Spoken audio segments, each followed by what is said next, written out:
आगे बढ़ते हैं और अब खबर इंडिगो को लेकर। पिछले 5 दिनों में इंडिगो की लगभग 500 से ज्यादा फ्लाइट्स कैंसिल हो गई हैं और अब इंडिगो को एविएशन मिनिस्ट्री से कड़ी फटकार भी पड़ी है। डीजीसीए ने इस गड़बड़ी पर जांच शुरू की है, लेकिन सूत्रों का मानना है कि गड़बड़ी का मुख्य कारण इक्रो सॉफ्टवेयर में बड़ी गड़बड़ी है। अब क्या है ये पूरा मामला, हमारे सहयोगी समीर दीक्षित ने इसकी जानकारी प्राप्त की है। समीर हमारे साथ जुड़ गए हैं। समीर, बताइएगा कि अब क्या कुछ कहा जा रहा है और मंत्रालय के लिहाज से भी और इंडिगो के हवाले से क्या सफाई आती हुई। एविएशन मंत्री राम मोहन नायडू ने इंडिगो के मसले पर एक हाई लेवल रिव्यू मीटिंग ली इंडिगो के अधिकारियों के साथ में, जिसमें डीजीसीए और मंत्रालय के उच्च अधिकारी मौजूद थे।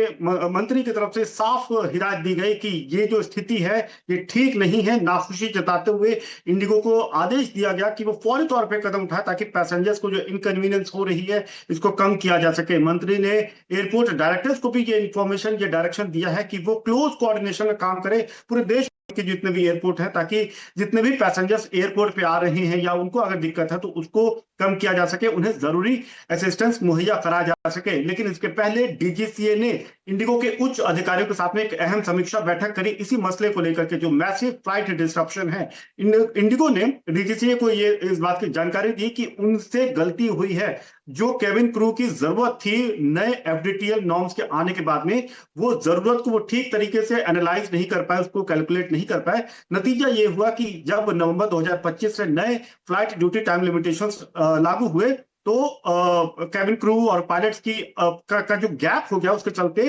फ्लाइट्स पर असर दिखना शुरू हो गया। यही वजह है कि इंडिगो ने डीजीसीए से अपील करी है, ये रिक्वेस्ट किया है कि ये जो नए एफडीटीएल नॉर्म्स है इसके कुछ हिस्से में वो रिलैक्सेशन चाहते हैं, जिस पर डीजीसीए ने कहा है कि वो क्या चाहते हैं वो स्पेसिफिक जानकारी मुहैया कराएं। इंडिगो ने यह कहा है कि जो नाइट ड्यूटी आवर्स हैं, जो पायलट के ड्यूटी पीरियड है, इसको लेकर के कुछ अगर रिलैक्सेशन मिल जाता है तो वो अपने फ्लाइट ऑपरेशंस को स्टेबलाइज कर पाएंगे। कब तक कर पाएंगे, इस पर इंडिगो का कहना है कि ये एक लंबा समय इसमें लगेगा। तकरीबन 10 फरवरी 2026 तक में ये पूरे जो फ्लाइट ऑपरेशंस है इसको वो नॉर्मलाइज कर पाएंगे और उसमें रिलैक्सेशन की तो मांग की ही है। हालांकि इसमें इंडिगो ने इस बात की भी जानकारी दी, क्योंकि अभी स्थिति काफी विकट है, लिहाजा वो कुछ सेक्टर में अपनी फ्लाइट में कटौती करने जा रहे हैं, उसको कम करने जा रहे हैं 8 दिसंबर से, ताकि मौजूदा जो कैंसिलेशन है, डिसरप्शन है, इसको कम किया जा सके। लेकिन डीजीसीए ने भी इंडिगो को साफ कह दिया है कि आपको डिटेल्ड रोड मैप शेयर करना होगा अपने जितने भी कैबिन क्रू को आप हायर कर रहे हैं, एडिशनल कैबिन क्रू को, जितने पायलट्स को आप हायर कर रहे हैं, आप जो भी मैन पावर को हायर कर रहे हैं, एक डिटेल रोड मैप आपको देना होगा। यही नहीं, अगर आपके बेड़े में आपके हवाई जहाज आप नए इंडक्ट कर रहे हैं, उसके अनुपात में किस तरीके से आप और हायरिंग कर रहे हैं, उसका भी डिटेल रोड मैप देना होगा। इस बात का भी जिक्र है दिशा निर्देशों के तहत कि रोस्टरिंग हो रही है पायलट की, कैबिन क्रू की, उसका भी पूरा ब्यौरा डीजीसीए को सौंपना होगा और 15 दिन में एक रिव्यू मीटिंग डीजीसीए दोबारा करेगा कि जो भी लेखा जोखा दिया गया है उससे कितना फर्क पड़ने जा रहा है, फ्लाइट डिस्ट्रप्शन कितनी कम होंगी और ये पूरे नॉर्मलसी की तरफ आखिर कैसे बढ़ेगा। तो कुल मिलाकर के इंडिगो की जो मौजूदा दिक्कतें हैं वो काफी बड़ी ही है और इंडिगो ने साफ कर दिया है कि आने वाले 2 से 3 दिन में अभी जो फ्लाइट कैंसिलेशन की जो संख्या हम देख रहे हैं, ये हो सकता है ये और बढ़े। और इंडिगो की कोशिश यही है कि इस फ्लाइट कैंसिलेशन को